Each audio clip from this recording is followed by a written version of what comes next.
Hola, ¿cómo están chicos? Buenos días, ¿qué tal? A ver, buenos días, ¿cómo están? Hola. Ya. Bueno, gracias por llegar minutos antes de las 12. Hola, ¿cómo están? Buenas tardes, Sofi, Cristina, Jennifer, que ya enviaron su saludo por el chat. A ver, Paul, buenos días, qué bueno tenerte tan puntual y presente en todas las clases. Hola, Israel. Bueno, vamos a esperar que suman, que sigan ingresando algunos, los demás, ¿no? Los demás compañeros. Vamos a mandar al perrito de las protestas. Vamos a mandar al perrito de las protestas, a ver cómo está. Para que puedan verlo, escucharlo y se conecten. Listo, ya. Ya lo mandamos, así que esperamos que aparezcan más compañeros. Bien, entonces, hoy por la mañana tuvimos una corta autoría que inició a las 8 de la mañana. Bueno, inició 8:15 en realidad, porque estábamos esperando que se sumen otros compañeros. Estábamos, ¿cuántas personas? 4 o 5 personas, si recuerdo bien, a las 8 de la mañana para dar inicio. Ha sido bastante breve, solamente vimos una cortísima reseña histórica que ustedes también pueden encontrarla en la carpeta de admisión de la Universidad Nacional Federico Villarreal, que está colgado en su página web. Así que toda la información necesaria sobre una universidad nacional están colgadas, las carpetas o de repente los reglamentos, tal vez no los actuales. Bueno, el caso de Callao está en el 2019, pero en el caso de Villarreal sí está la carpeta de admisión, el reglamento de admisión del 2020. Buenas tardes, ¿cómo están? Buenas tardes, profesor Mendoza. Entonces, a partir de ahí, a partir de esa carpeta, a partir de ese texto, empezamos a hablar hoy en la tutoría. Entonces, fue bastante corta, solo vimos un poquito de la reseña histórica, que como les repito, ustedes también pueden leer en esa carpeta, en ese documento, y vimos los artículos que correspondían al proceso de admisión, a los requisitos para postular y el puntaje y la calificación del examen de admisión de la Villarreal. Y también vimos la estructura, pero fue algo bastante corto porque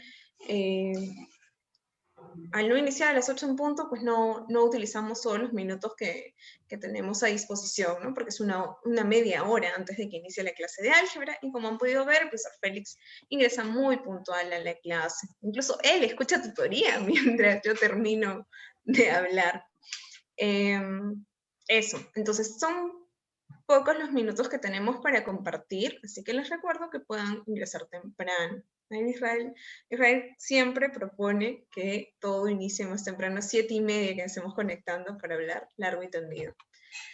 Bien, un comunicado importante que quiero recordarles a todos ustedes es que hoy no tuvimos clase de física, pero la clase de física va a ser el día sábado a las 8:30 de la mañana, porque hoy en el segundo bloque tuvimos examen de aptitud verbal y aptitud matemática. Entonces, nuevamente les repito a todos, para que el sábado no sea sorpresa, el sábado vamos a tener clase de física a las 8:30 de la mañana, el avance de la semana que corresponde a esta, que es la semana 14. Sí, la semana 14. Eso. ¿Qué más? Bueno, por la mañana, si esperamos unos 2 minutos para que sigan sumándose, profesor. Ya, voy a habilitar la sala. Después de la conversación, o bueno, después de lo que dijimos por la mañana, algunos compañeros dejaron preguntas en el chat. Me parece que Paul, y creo que también Cristina. Buenas tardes. Bueno, Cristina, que recoge la misma pregunta que Paul dejó por la mañana, que ¿crees que la UNMS con el confinamiento, o bueno, la cuarentena, modifique esas fechas? A ver.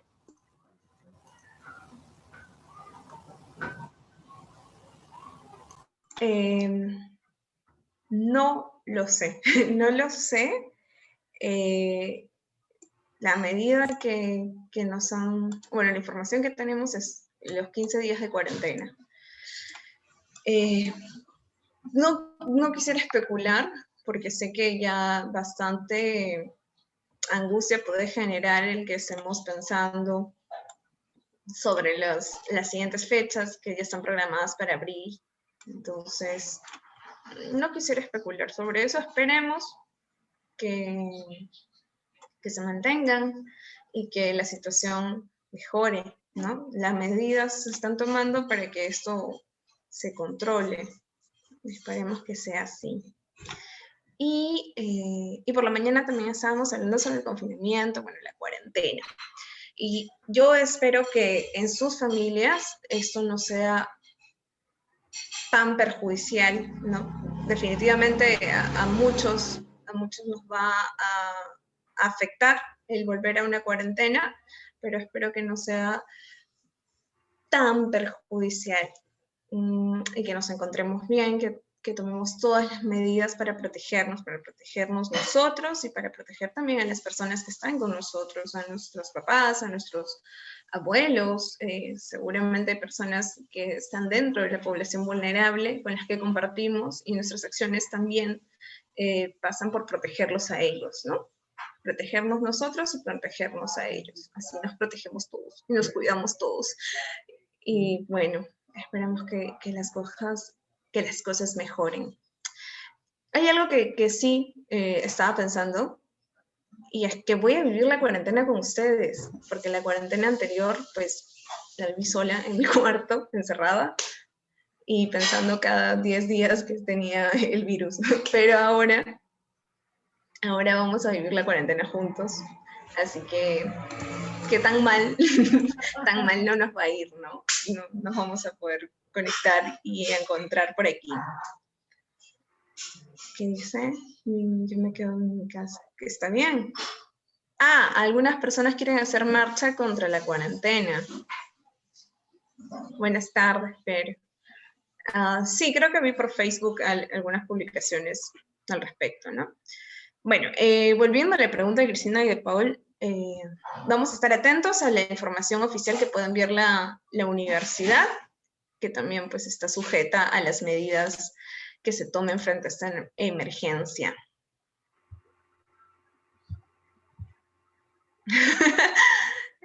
Me ponen, estar en el ciclo de la mañana y estar en el repaso es estar como en cuarentena. Bueno, hay que acomodarnos, chicos, hay que acomodarnos.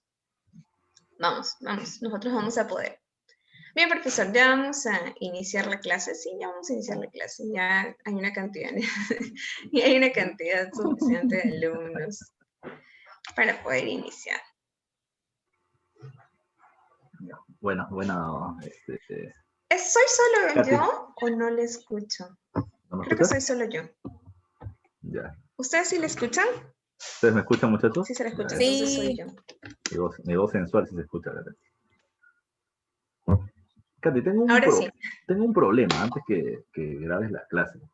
Me ha salido una actualización del Zoom, el PPT, y quiero que solamente salga el cuadrito de mi rostro, de mi imagen. No se puede. No sé si tú sabes si a ti también se te ha actualizado el Zoom o solamente ha sido a los clientes premium como yo, no sé. Bueno, solamente a la cuenta que tiene la academia, hace unos meses salió una actualización de Zoom, pero es para algunas cosas sencillas como para el chat, que antes tenía otro modelo y ahora es tipo Messenger. Pero fuera de eso no hay ningún cambio adicional o que no le permita compartir. No sé si tú puedes ver mi pantalla, por ejemplo, acá al costadito de la imagen, el mío está en inglés, ¿ya? Sale el mute, salen los 3 puntitos, y después sale para mutear mi audio, para parar el video, para poner el pin, que no sé qué cosa es, ¿ya?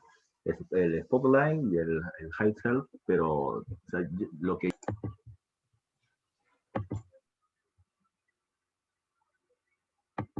Sí, pero no sé, con la nueva configuración no sé cómo se hace, por eso me estoy... Como recién me ha salido tempranito ahora que abrí la máquina, me ha dejado así medio desubicado. Ya, a ver, trabajemos entonces. Bueno, muchachos, buenas Buenas tardes, ya buenas tardes. Tenemos que ver la semana 14 de avance del ciclo semestral que estamos trabajando, que ya viene llegando a su fin. Ya como dijo la tutora Catherine, eh, estamos ahora con el nuevo confinamiento encima, ¿no? Ya vamos a estar 2 semanas metidos en casa desde el domingo 31 hasta el día 14. O sea, ahora que por fin alguien te va a invitar a salir, no vas a poder salir de tu casa. Así que hay que agarrarle la gracia nomás a este tema.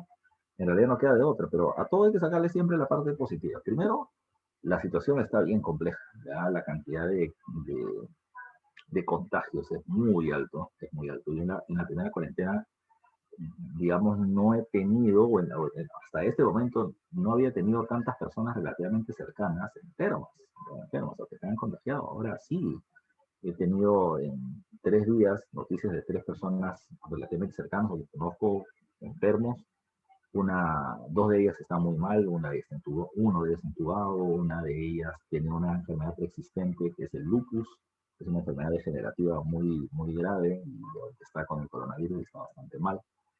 Y una amiga muy cercana, muy querida mía también está malita y ella tiene asma, entonces estoy así más tenso que nunca. Yo hace rato estaba pidiendo que hagan la cuarentena en Navidad y vamos a hacer la cuarentena para que se nos crezca. Pero son cuestiones que pasan, son decisiones políticas complejas de tomar, ya la terminó tomando el gobierno, ya, así que a acatarlas, a estar, como dice Catherine, ahora todos ustedes van a vivir su cuarentena con Catherine, ya, así que aprovechen, ¿no? Ya. Estudien, ya que no van a poder salir de casa, repasen más, practiquen más. Le estaba escuchando hace un rato que se preguntaban sobre el tema del examen de admisión, si es que van a cambiar las fechas. No sé si Villarreal ya había puesto fecha, que es lo que entendí que ya estaba más o menos claro, pero la van a terminar extendiendo. Catherine, qué cosa dices tú? ¿Ya había fecha de día? El portal web dice por establecer. Por establecer, sí, pues esta es hace tiempo de por establecer, pero todavía no ponen y ahora se va a alargar más.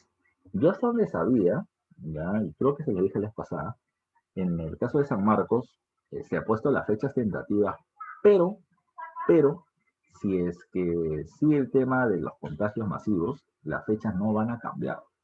Lo que podría cambiar es solo la modalidad. Entonces se podría mantener el examen virtual como la vez pasada. Entonces yo les recomiendo para quienes todavía no tienen una buena máquina, una buena cámara con los requerimientos de la vez pasada, que averigüen cuáles son o a través de la academia se les pueda decir para que la vayan implementando por si acaso. Porque yo creo que esto va a seguir estando fuerte. O sea, si tú ves las noticias en Europa, ya no hay segunda oleada, están por la tercera. Y el crecimiento es gigantesco. Y hay cepa brasileña, cepa sudafricana y no sé cuáles más. ¿Ya? Así que todo esto va a terminar sufriendo alteraciones. Yo veo esto en realidad con buena suerte, medio año más. Con buena suerte. Pero hay que tener mucha precaución. No creo que San Marcos vaya a atrasar más el examen, pero lo más probable es que haya examen virtual nuevamente. ¿Ya? Suspendan, como me está diciendo Cristina, lo dudo. ¿Ya? Lo que yo había escuchado, ¿ya? Por, por mi jefe, que edita que es el jefe de planes, profesor principal, era eso, ya que en la reunión de la Asamblea Universitaria se había planteado que de no haber fecha destinada para un examen presencial, lo más probable es que se regrese al virtual. ¿Ya? Así que sí, si su compañero Israel dice, la realidad ahorita en los hospitales es horrible, nuevamente, pero a tener precauciones. Como dice bien Catherine, no hay que especular, pero yo les sugeriría que si pueden ir implementando su máquina para que tenga lo que pidió la vez pasada de San Marcos para el examen virtual, lo vayan haciendo, ¿ya? Por previsión. Y si no, tienes una mejor máquina armada, porque si aún así hubiera examen, las clases este año van a ser virtuales. Hubo un debate sobre si podía ser semipresencial. Con esto, las clases escolares no van a ser semipresenciales, ¿ya? En el colegio va a ser imposible. Los chicos del colegio, por su vacilón, van a tener a ver quién se escupe a la cara del otro, a ver si se contagia. Sí, solamente por vacilón. En la universidad podría ser un poco más controlado, pero aún va a ser bien difícil, ya bien difícil. Así que todo el año vamos a seguir con el mismo sistema. Así que su primer ciclo en la universidad va a ser virtual, ¿ya? Ah, eso, mira, Sofía dice algo bacán. Ella está especulando en el mercado. Claro, los precios deben haber subido. Yo iba a salir a comprar hoy día, pero dije, no, Mica, vamos a esperar todavía el mañana o el viernes. ¿Ya? Pues sábado y domingo de nuevo los precios van a subir. Así que, con tranquilidad, ya, con tranquilidad. Eh, bueno, con fe para el 2022. Ya. Ahora sí, nos metemos a la clase correspondiente al día de hoy. ¿Ya?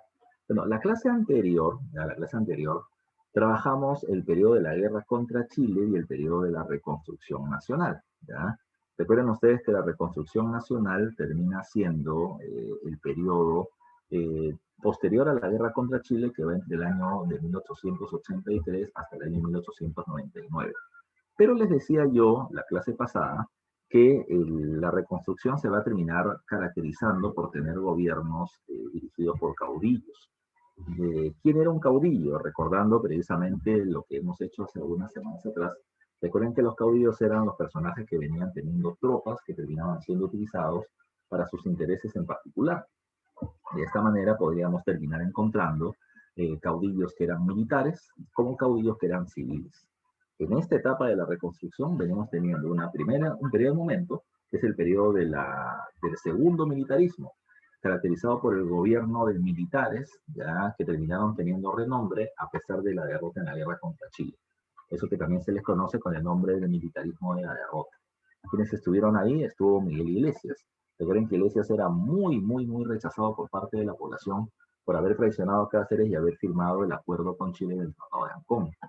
Pero, a pesar de ello, recuerden que se mantuvo en el gobierno porque las tropas chilenas que se quedaron en el país lo mantuvieron en el poder durante poco menos de un año para poder extraer el 1.000.000 de toneladas de guano que se había acordado en el Tratado de Ancón.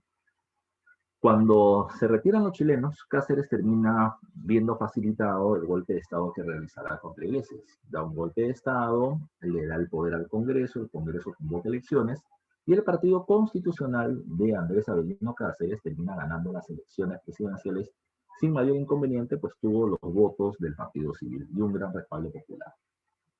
Cáceres, ya como le dije les pasada, también hace un acuerdo. A los miembros del Partido Civil les da el control de la dirección económica del país y además de eso va a terminar limpiándoles un poco la cara, ya porque acabada la guerra contra Chile, no se olviden, al Partido Civil se le echó la culpa de la derrota.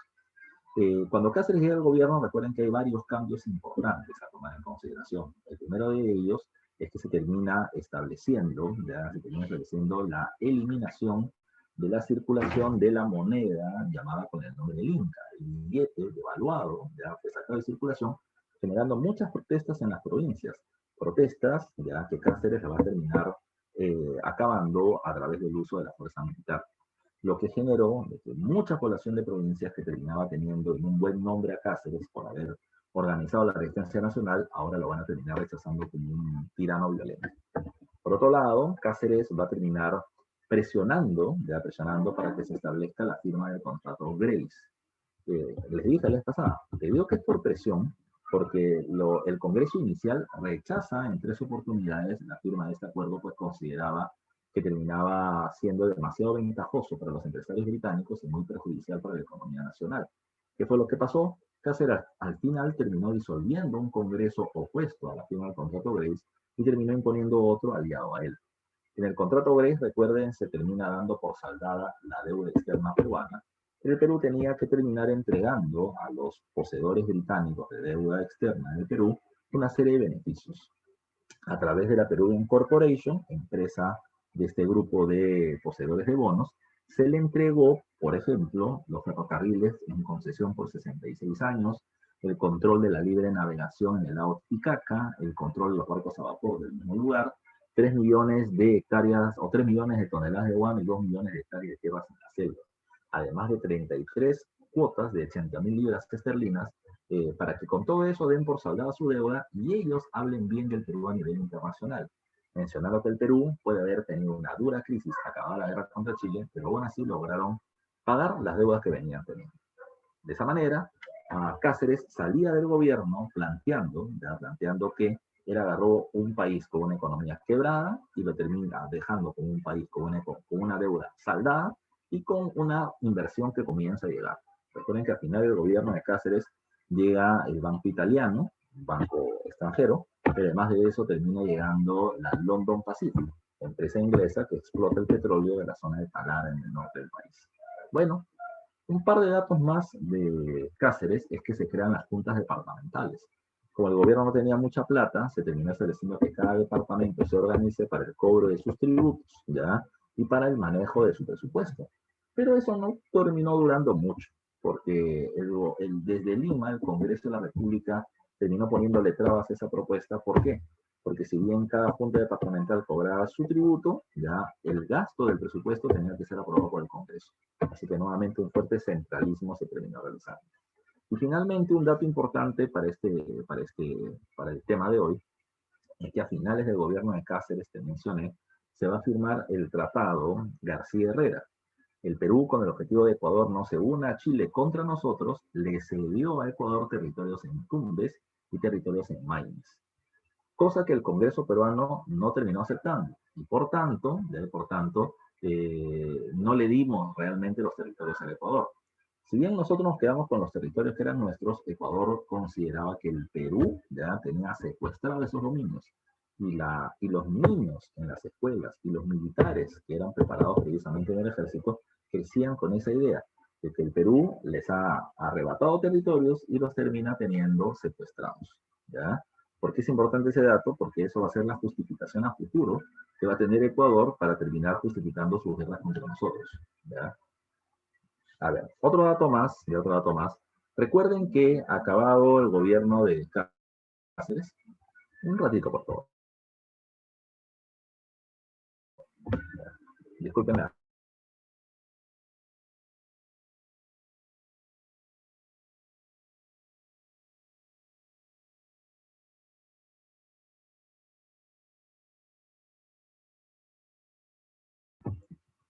Somos unos vecinos que están haciendo bien. A ver, te decía. A ver, Cáceres acaba su gobierno y entra al poder alguien de su mismo partido, ¿ya? Llamado Remigio Morales Bermúdez. Lo más importante de Remigio Morales Bermúdez, no se olviden, es que en su gobierno se debió establecer el plebiscito, después de 10 años del Tratado de Ancón, para ver el tema de Tacna y Arica, si se quedaban con Chile o con el Perú. Plebiscito que no se hizo, ¿ya? Plebiscito que no se hizo porque los chilenos decidieron no aceptarlo, ¿ya? Y la única manera de presionarlos era mediante acciones militares y no teníamos la fuerza para poder hacerlo. Así que Tacna y Arica todavía quedaban en manos de los chilenos. A la muerte de Remigio Morales Bermúdez, de manera inesperada en 1894, Cáceres regresa a Lima, pone presión en el Congreso y establece un proceso electoral muy rápido, que terminó siendo rechazado por los diferentes partidos, considerando de que esto era una manipulación a favor de Cáceres. Cáceres a la fuerza terminó siendo presidente como único candidato que se presentó a las elecciones, pero eso terminó generando que los partidos de oposición, con el Partido Civil y el Partido Demócrata de Nicolás de Piérola, se unan para sacar a Cáceres del gobierno. Se estableció una alianza llamada como la Coalición Nacional y se dio un golpe de Estado contra Cáceres. Cuando se da el golpe de Estado, se le da el poder nuevamente al Congreso, tal como hizo Piérola anteriormente. El Congreso convocó un proceso electoral y Piérola pasa a ser presidente de la República. Piérola va a gobernar el Perú por segunda vez entre el año 1895 y 1899. ¿Ya? Entonces, cuando hablamos del segundo gobierno de Nicolás de Piérola, hay que recordar ciertos datos. ¿Ya? Vamos a ver cuáles son estos. Primero. A ver, ¿qué me se puede ver acá? Ya. Pero, Piero, ¿esa diferencia de demócratas y republicanos me estás hablando de Estados Unidos?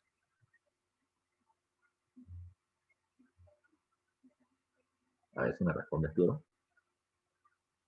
Sí, pero esos son los dos partidos, los dos únicos partidos legalmente existentes en los Estados Unidos para el proceso electoral, porque tienen un sistema electoral bipartidista, solo dos partidos pueden participar. En el caso peruano no, el nombre del Partido Demócrata es el nombre que le da Piérola a su partido. No significa que acá van a haber solamente dos partidos, es el nombre que le da su partido y nada más, ¿ok? No me quiero meter al debate sobre esto, uno, porque no le corresponde a mi curso, le corresponde al profesor Igoel, y segundo, porque no va a dar tiempo para poder explicarlo. Ahora, cuando hablamos del gobierno de Piérola, ya recuerdo, Piérola, cuando llega al gobierno lo hace con su partido, con el Partido Demócrata, pero con el apoyo electoral del Partido Civil. Al igual que la alianza que hizo el Partido Civil con Cáceres, ya en su primer gobierno, lo mismo va a pasar acá. El Partido Civil le va a decir a Pirola, a mí déjame el control de la economía, pero además quiero algo, ya quiero algo.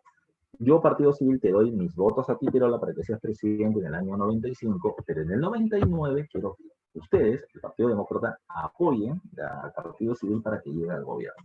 Bueno, ese fue el pacto. Por eso en una pregunta de examen de admisión se terminó planteando que el pirolismo o el segundo gobierno de Pirola terminó siendo el periodo de tránsito para el retorno del civilismo al gobierno. Ya refieren eso y por eso le está poniendo acá también en la diapositiva. ¿Qué más hay que tomar en consideración? Recuerden que Pirola acaba de llegar al gobierno tras un golpe de Estado y además de eso hubo una condición económicamente muy complicada para el Perú. Te explico. Durante el gobierno del presidente Remigio Morales Bermúdez se había terminado encontrando un problema. Te dije la vez pasada, en México se habían terminado encontrando dos grandes minas de plata en la localidad de Zacatecas. ¿Cuál fue el problema? El problema es que, como la mayoría de las monedas de los países en el mundo se terminaban sustentando en la cantidad de plata que venían teniendo en las reservas los países, al bajar el precio de la plata, ya al bajar el precio de la plata, pues terminó bajando el precio de las monedas de los países y hubo un proceso de recesión económica. ¿Qué significa? Países como Inglaterra, por ejemplo, al ver su economía golpeada, decidían no terminar comprando tantos productos como antes. Y eso terminó siendo un problema muy fuerte, porque si Inglaterra no importa, no compra, nosotros no vendemos. La economía mundial estaba en recesión y la economía peruana, dependiente de la venta de materias primas, estaba muy golpeada para este momento. ¿Qué tuvo que hacer Pirola? Pirola, repito, venía por un golpe de Estado a ser el salvador del país por los problemas que había. Entonces Pirola no podía decir, ¿sabes qué? Uy, la crisis económica no me permite generar trabajo, entonces discúlpeme. No, Pirola tenía que hacer algo.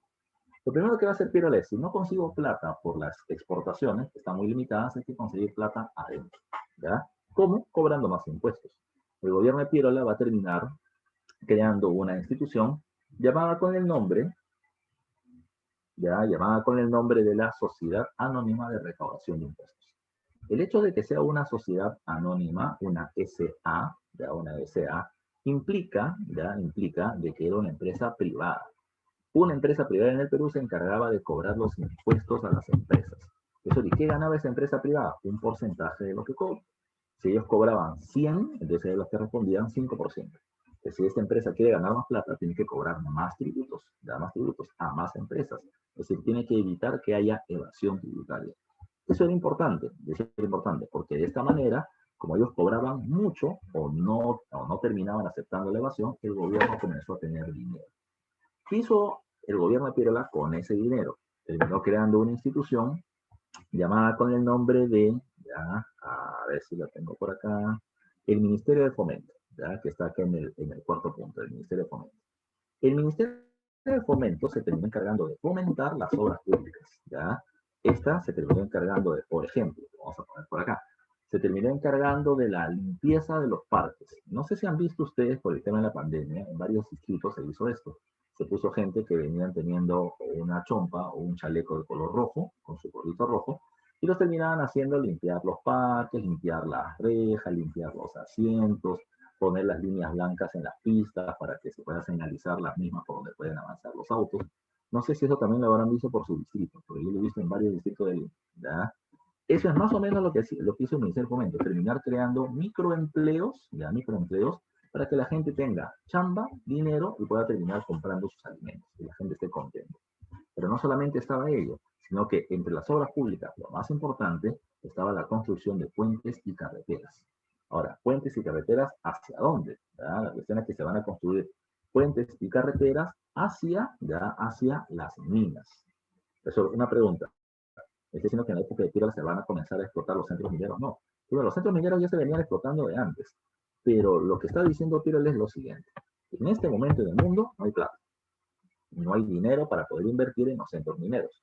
Pero la cuestión está en que la crisis va a terminar, solucionándose. En un determinado momento, la economía mundial se debe estabilizar y los inversores van a salir con su plata a decir, a ver dónde meto mi dinero. Así que en Perú, ¿qué cosa lo que estaba haciendo? Lo que estaba haciendo era construir la infraestructura, caminos y puentes para poder llegar a las minas que tenemos. Entonces, el Perú acá tengo yo mis minas. Pero mis minas están bien lejos, pero no te preocupes, yo ya te construí el camino, el puente, la carretera para que puedas llegar. De esa manera se terminaba generando muchos puestos de trabajo en la construcción de puentes y carreteras hacia las minas. Ese va a ser un dato importante. Es una de las cosas que el Perú tiene que ponerse a pensar. Por ejemplo, no sé si habrás visto esto por tu casa, pero a pesar de la crisis por el tema de la pandemia, muchas familias lo que han hecho es levantar segundo piso, tercer piso de su casa, hacer alguna remodelación. El sector construcción se ha seguido moviendo. Y se ha seguido moviendo porque ese es el que siempre termina generando una gran cantidad de puestos de trabajo. ¿Ya? Pues eso es lo que hizo Pirola. No hay dinero desde afuera, entonces la construcción interna puede terminar generando puestos de trabajo. ¿Ya? Pues esos son datos importantes y creo de base a través del Ministerio de Fomento, generando, repito, puestos de trabajo momentáneos. ¿Ya? Momentáneos. Chambo por 3 meses, la gente tiene plata, puede ahorrar, puede comprar y con esto están contentos. Ahora, ¿qué más? ¿Ya? ¿Qué más? Una de las cosas que la gente siempre se encargaba de hacerle recordar a Pirola es que cuando él fue presidente en su primer periodo, ya después de su golpe de Estado, se terminó estableciendo o se produjo esto en plena guerra contra Chile. Y que Pirola hizo las líneas de defensa de la capital, que fueron un desastre, Lima cayó y Pirola luego se fue del país con pasaporte chileno. Entonces Pirola va a decir durante su gobierno lo siguiente, ¿no? Ya aburrido de que le digan lo mismo, traidor, ya y todo lo demás, Pirola dijo, bueno, mira, el problema acá es lo siguiente, quienes pelean la guerra terminan siendo los militares, y los militares fueron los que la perdieron. ¿Por qué la perdieron? Primero, porque muchos de los oficiales terminaban teniendo un alto cargo en el ejército, no porque estén bien preparados, sino porque terminaban siendo hijos de alguna buena familia. Eran de los Pardo, de los Prado, de los López de Román, y eran de la familia Pituca. O sea, tenías rango oficial porque era de la familia rica, pero no porque esté bien preparado. Entonces, ¿qué vamos a hacer? Vamos a hacer dos cosas, va a terminar diciendo. Primero, ¿queremos recuperar América? Bueno, de acuerdo al Tratado de Ancón, se tiene que hacer por plebiscito. Pero para el plebiscito necesitamos tener los 5 millones de pesos que Chile pide. Y como no tenemos, entonces, ¿qué hay que hacer? Vamos a establecer una forma especial de conseguir ese dinero. Y eso va a ser a través del llamado estanco de la sal.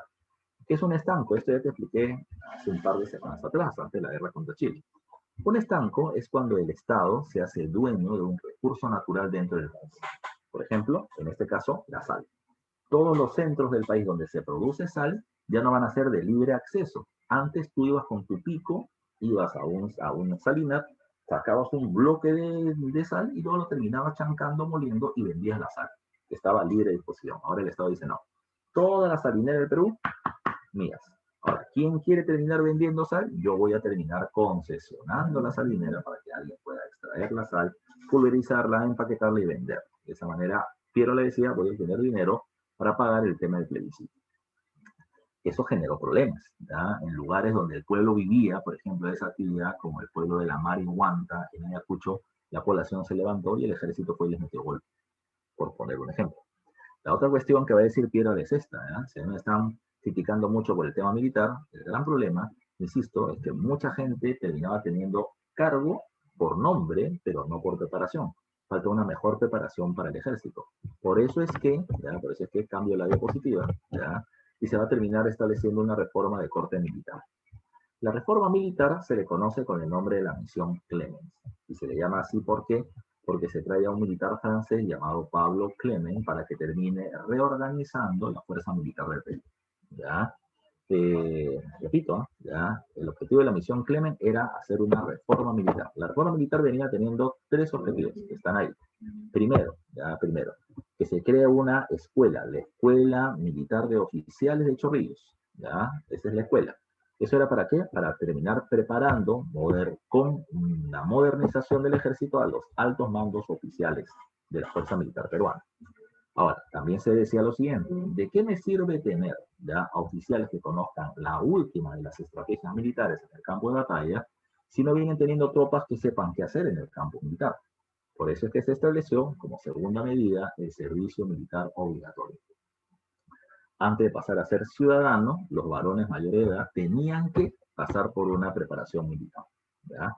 Ese va a ser un caso especial que además vino como pregunta de examen de admisión hace 2 años, 3 años atrás como máximo. ¿Qué pasaba? ¿Qué pasaba? A ver, vamos a retroceder un poco en el tiempo. Yo te había mencionado que durante el gobierno de Manuel Pardo de la Valle, primer presidente civil, se terminó estableciendo la creación de la educación primaria gratuita. Pero como el Estado tenía poca plata, solamente se implementó ya la construcción de colegios en las ciudades ya de los diferentes departamentos y solo en las provincias de la costa, en las provincias de la zona rural andina del Perú, no. O sea, a la mayoría de la población indígena del Perú, de la zona de la sierra, no se le permitió tener un sistema educativo. El objetivo en realidad terminaba siendo de que solo aquellas personas que sepan leer y escribir voten, y eso lo ibas a tener en las ciudades y en la costa. La población ilustrada, ya racional, pensante del país. Los indios no, ya los indios no. Ahora, la cuestión era que durante la guerra contra Chile se había mostrado que la población indígena era fundamental, pero uno de los errores que se había cometido es que la población peleó por alguien. La población peleó por su caudillo, por Cáceres, por Bolognesi, por Consugarte, pero no terminaron peleando por el país. ¿Por qué? Porque no tienen una noción del concepto de país. ¿Ya? ¿Eso cómo se hace? Eso se hace mediante la educación.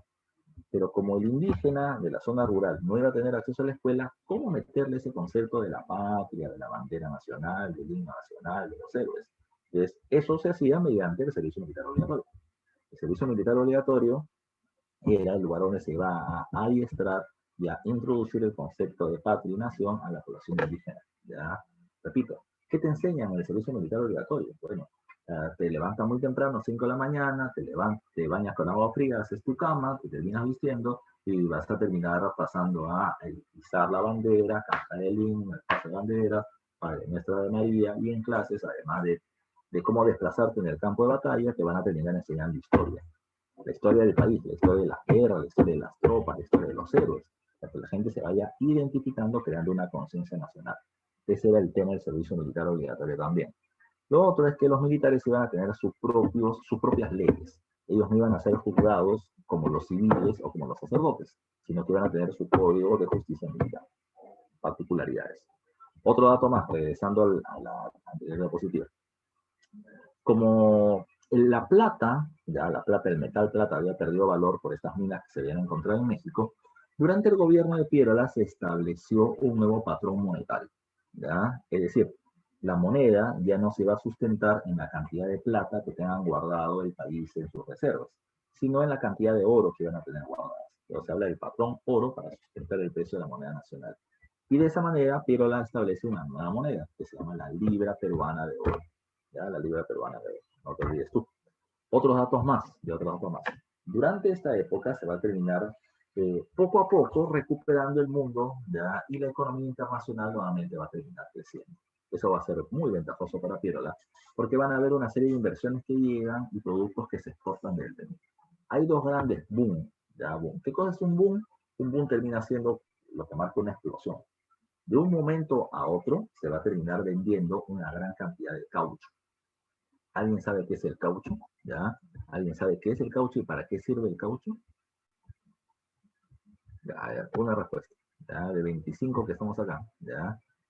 El caucho es la llanta. ¿Ya? El caucho es la llanta. ¿El caucho es la llanta? ¿Estás seguro? Ya, mira, el caucho es un árbol en realidad. ¿Ya? En estos árboles llamados caucho, le terminas haciendo un tajo, le haces un corte y sale una baba negra. ¿Ya? Y esa baba negra es la materia prima para poder hacer los neumáticos. No es la llanta, es la materia prima. El caucho como caucho no vale nada. ¿Ya? En Estados Unidos se terminó encontrando que pasándolo por un proceso de vulcanización, de calor y de cruzarlos con fierros y demás, podías dar una goma, ¿ya? Suficientemente fuerte, pero suficientemente elástica para utilizarlo como los neumáticos. ¿Ya? Entonces, ¿qué pasó? ¿Dónde había caucho? Caucho había en dos países, Brasil y Perú, en la zona de la selva amazónica. Ahora, ¿qué sucedió? En ese momento, Estados Unidos estaba en pleno desarrollo de la industria, de la segunda revolución industrial, y una de las industrias que estaba creciendo era la industria automovilística. Y la industria Ford terminaba necesitando neumáticos, ¿ya? Y para eso necesitaba materia prima que terminaba siendo el caucho. Por esa misma situación, ya en el Perú, algunos empresarios comenzaron a vender caucho. El problema no es eso, hasta ahí está todo bien. El problema terminó siendo que para poder extraer el caucho se necesitaba mucha mano de obra. Entonces, se comenzaron a contratar bandoleros. Un par de personajes, Carlos Fermín Fiscarral y Julio César Arana, ya terminaron contratando gente armada y literalmente esclavizaban a las tribus amazónicas y obligándoles a extraer el caucho para venderlo y obtener grandes ganancias. Si tú tenías, por ejemplo, tú tenías que pagar una cuota de caucho, ¿ya? ¿Qué es eso? A mí llegaban a mi pueblo, el tribu de los Machivengas, ya llegaban gente normal y le decían, a ver, cada persona de acá a una semana me tienen que traer 30 kilos de caucho. Si tú no traías 30 kilos de caucho, te mutilaban, te cortaban un dedo, te cortaban la mano, te cortaban el seno, ya, por ejemplo, te cortaban el pene, los testículos, así como forma de castigo para que los demás quieran seguir trabajando. El sistema terminó siendo llamado las correrías, ya. La persecución, captura y esclavización de tribus amazónicas para extraer el caucho se llamaron correrías. Esto fue denunciado posteriormente por parte de un emisario del gobierno británico llamado Roger Casement. Cuando Casement denunció la forma en la que se estaba esclavizando literalmente a estos pueblos, el gobierno peruano dijo, no, no, no, las correrías son ilegales en el Perú, ya no se van a hacer más. Bueno, al final se hizo otra cosa llamada habilitación, que era lo mismo, ya que era como el enganche, que hablamos hace un tiempo para los chinos, con un contrato que si, no, que si terminasen de oro tenías que quedarte a trabajar más tiempo. Se hizo lo mismo con el tema de la habilitación. Igual se explotó mano de obra. Otra cuestión terminó siendo el boom del azúcar. Te explico. Acabada la guerra contra Chile, ya acabada la guerra contra Chile, muchas pequeñas y medianas haciendas azucareras de la costa norte se fueron a la quiebra. ¿Ya?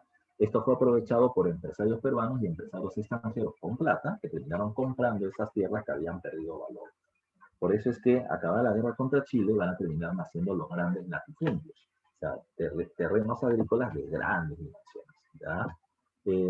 Esta gente con dinero comenzó a invertir en sus terrenos, ¿ya? Maquinarias, técnicas de irrigación, etc. ¿Ya? Así nacen los grandes llamados varones del azúcar. Los patos que unificaron sus haciendas y llegó su oportunidad. ¿Cuál fue su oportunidad? La guerra hispano-norteamericana entre Estados Unidos y España. ¿Por qué va a haber guerra entre estos países? Mira, recuerden que España había tomado control de América por muchos siglos, convirtiéndose en sus colonias, pero la mayoría de los países ya se habían liberado. Habían en América, o España, venía teniendo 3 colonias todavía bajo su mano. Una se llamaba Puerto Rico, la otra se llamaba Filipinas y la otra se llamaba Cuba. Esas 3.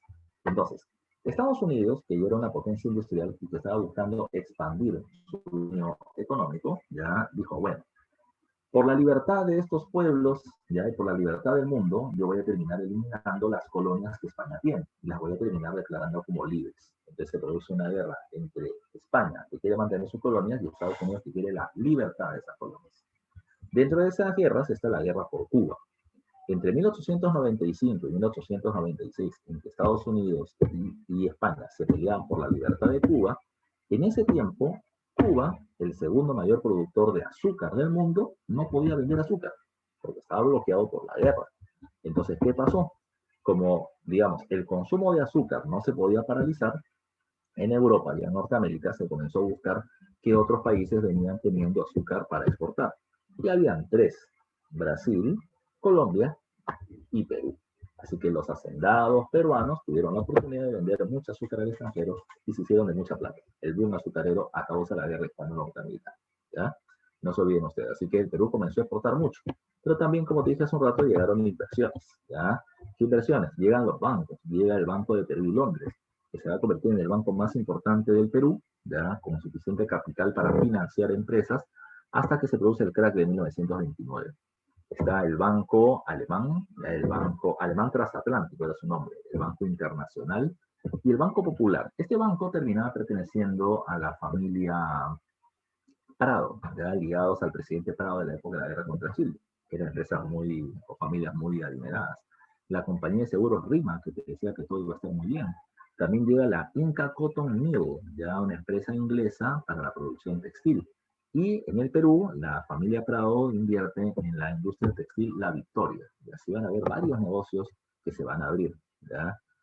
Su compañero Piero me dice, profe, Estados Unidos se convertiría en la nueva España de Cuba. Más o menos. Cuba ya no era una colonia, Cuba era un país independiente bajo el título de protectorado.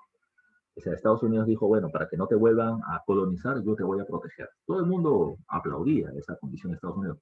Pero Estados Unidos terminó diciendo, yo voy a proteger tu libertad. El problema es que, ¿qué cosa es ser libre? Ahí venía un problema.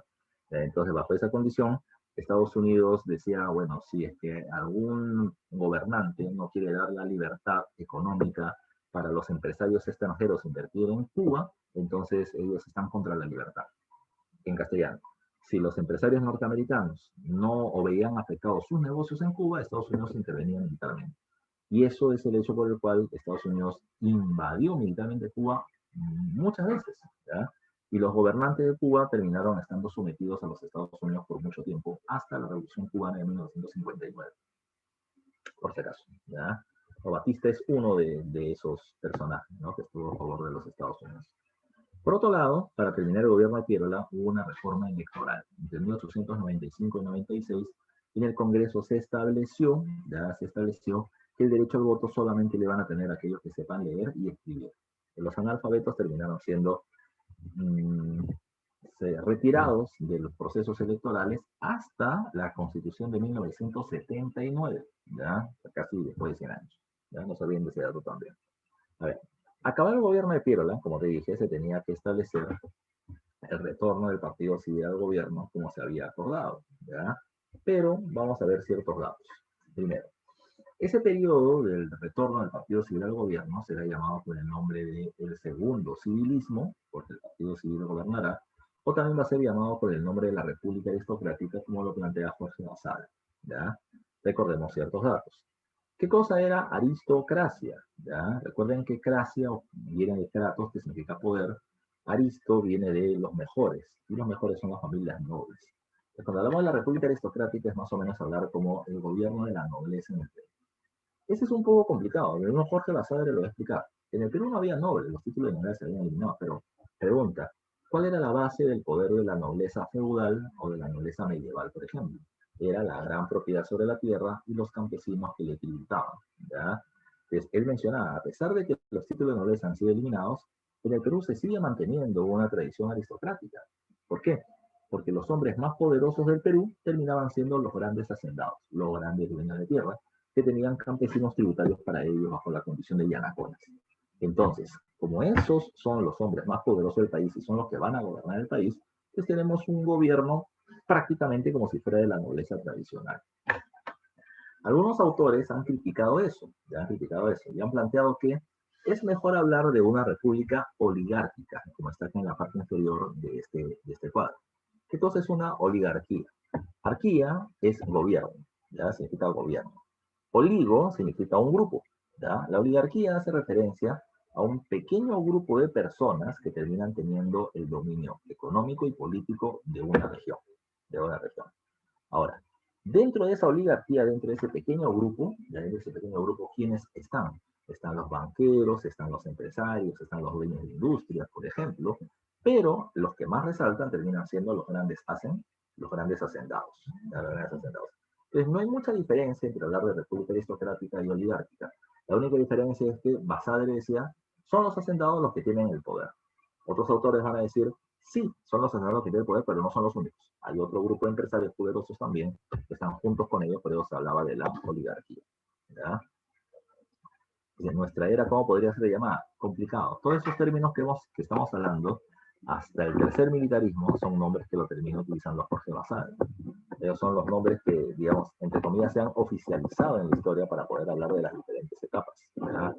Pero en la actualidad estamos que en la era de la corrupción, si quieres llamarlo así, porque los presidentes que hemos tenido de Fujimori en adelante son una muestra de esto, pero ponerle un nombre no lo he visto como consenso por parte de los investigadores, ¿ya? No se olviden de eso. Entonces, cuando hablamos de la República Aristocrática, vamos a hablar de diferentes características. Y esto es lo que ha encontrado en digamos así, en muchas preguntas de examen de admisión. Como son varios los puntos que tenemos que tratar, lo vamos a diferenciar entre características económicas, políticas, que lo estoy cubriendo acá con este recuadro, ya, las políticas, las características sociales ya de la República Aristocrática, y vamos a trabajarlo poco a poco. En el aspecto económico, lo primero que hay que tomar en cuenta es que el Perú termina siendo un exportador de materias primas. Y eso no termina siendo ninguna novedad. El Perú fue, ya es, y lamentablemente todavía seguirá siendo un exportador de materias primas. No somos un exportador de maquinaria, de tecnologías, ni de conocimientos. El Perú termina viviendo ¿de qué? De la venta sobre todo de los minerales. Con el precio de los metales como el oro, la plata, ya terminan creciendo, la economía del Perú aumenta. Esto también lo hemos vivido en los últimos 20 o 25 años. Tampoco es una cuestión novedosa, ¿ya? Entonces, el Perú es una exportadora de materias primas. Vendemos productos agrícolas como el azúcar o el algodón, ¿ya? Con el azúcar y el algodón, y productos minerales como la plata y el cobre. Ahora, el Perú precisamente tiene o termina sacando una enseñanza de los años anteriores, hablando de la República Aristocrática. En la época del guano, ganamos un montón de dinero, como ya lo habíamos visto, pero el problema es, y te lo había mencionado, que nos hicimos muy guano dependientes. Cuando el precio del guano cayó, nuestra economía terminó también cayendo igual, ¿ya? Entonces, el Perú lo que entendió es que no podíamos depender de un solo producto. Por eso es que vamos a ser poliexportadores, como les estoy mencionando por acá. El Perú va a terminar vendiendo 5 productos como los más importantes en el ranking. Ya no se olviden, el producto de mayor exportación es el azúcar durante la República Aristocrática de los grandes hacendados. La segunda es el caucho, la tercera es el algodón, la cuarta son los minerales y la quinta es el petróleo. Son los principales productos de exportación. No se olviden, ¿no? Ahora, ¿cuál era la importancia? La importancia es que si el precio del azúcar bajaba, no te preocupes porque subía el precio del algodón. Si bajaba el precio del algodón, pues terminaba subiendo el precio del caucho. Si bajaba el precio del caucho, subía el precio de la plata o el cobre. De tal manera que había una suerte de efecto colchón en la economía. Por un lado se hundía, caía, y por otro lado terminaba creciendo, ¿ya? Eso daba una relativa estabilidad en la macroeconomía, ¿ya? En la macroeconomía. Pero hay que tomar en cuenta otras cosas más. El Perú depende mucho. Como somos exportadores de materias primas, vamos a depender mucho de los capitales extranjeros, de quien nos compra y quien invierte en nuestro país. Bueno, hasta ese momento en el mundo, la economía más poderosa era la economía inglesa. Y nosotros y muchos países de América Latina dependíamos de Inglaterra. Era nuestro principal mercado para vender productos. Pero esto se rompe en 1914, que también ha sido pregunta de examen de admisión. En 1914, ¿qué pasa? Comienza la Primera Guerra Mundial. Inglaterra comienza a retirar sus inversiones de todos los países de América Latina para financiar su presencia en la guerra. A partir de ese momento, entre 1914 y 1915, hay un proceso de crisis económica en todos los países de América Latina por el retiro de capitales ingleses.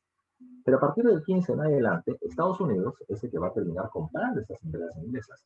Y poco a poco vamos a pasar a depender de ellos. Hasta que en 1919, ya acabada la Primera Guerra Mundial, Estados Unidos nos va a terminar prestando plata a todos los países de América Latina, haciéndonos sumamente dependientes de ellos. Eso recién en el Perú lo vamos a ver con el oncenio Leguía, donde ya se afianza el dominio norteamericano. ¿Ok? No se olviden de eso. Otra cuestión a tomar en cuenta es con respecto a la situación política. En el aspecto político, como ya te dije hace un rato, el gobierno del Perú lo va a dirigir la oligarquía, ¿ya? ¿Quién es la oligarquía? Un puñado de familias poderosas, ¿ya? Dueños de bancos, de medios de prensa, grandes comerciantes, pero sobre todo los grandes hacendados. Este grupo de la oligarquía estaba organizado en diferentes partidos políticos. Partido Liberal, Partido Constitucional, Partido Demócrata, Partido Civil, ¿ya? Pero de los diferentes partidos, el partido más poderoso en esa época es el Partido Civil. ¿Por qué? Porque va a gobernar durante toda la República Aristocrática, de 1899 a 1919. Solo, como dice por ahí, con una excepción. El único periodo donde el Partido Civil no gobernó fue entre 1912 y 14, donde un personaje raro llamado Guillermo Billinghus asumió el control del gobierno del país, ¿ya? Pero luego, claro, Billinghus. Pero luego de eso, repite, el Partido Civil da un golpe de Estado a Billinghus, lo saca con Óscar R. Benavides y con el segundo gobierno de Pardo se afianza el dominio del civilismo. Les recuerden, se le llama el segundo civilismo porque el Partido Civil gobernará durante todo este periodo, ¿ya? Como principal representante de la oligarquía. Un dato que hay que tomar en cuenta. Todos los partidos políticos eran de la oligarquía. No había ningún partido que represente realmente los intereses de los sectores populares. No hay partidos populares, no hay. Eso recién aparece con Leguía, ¿ya? Otro dato más, la relativa estabilidad política, ¿ya? A diferencia de las épocas anteriores, no habíamos terminado encontrando en esta época grandes golpes de Estado, levantamientos populares, etc. No hay mucha de esa información. Profesor, ¿por qué? ¿Porque éramos el país de las maravillas? No. Lo que pasa, y a mí me encanta decir esto, es que el Perú terminaba siendo una monarquía medieval. Espero recuerden esto. Una de las características de las monarquías de la Edad Media es esta frase, el rey y reina, completen la frase, el rey y reina, a ver, ¿quién se lanza? ¿Ya? El rey y reina, y acá me están diciendo, a ver, pero no gobierna. Ya, esa es la característica de las monarquías medievales. ¿Qué significa? Que los reinos estaban divididos en feudos, ¿ya? En feudos. Y en cada feudo quien manda es el señor feudal. El rey es el señor feudal número uno, ¿ya? Él es el rostro del gobierno, pero si un rey le dice a un señor feudal qué hacer en su territorio, el señor feudal lo manda al diablo. Y eso es lo mismo que se vivía en el Perú de la República Aristocrática, ¿ya?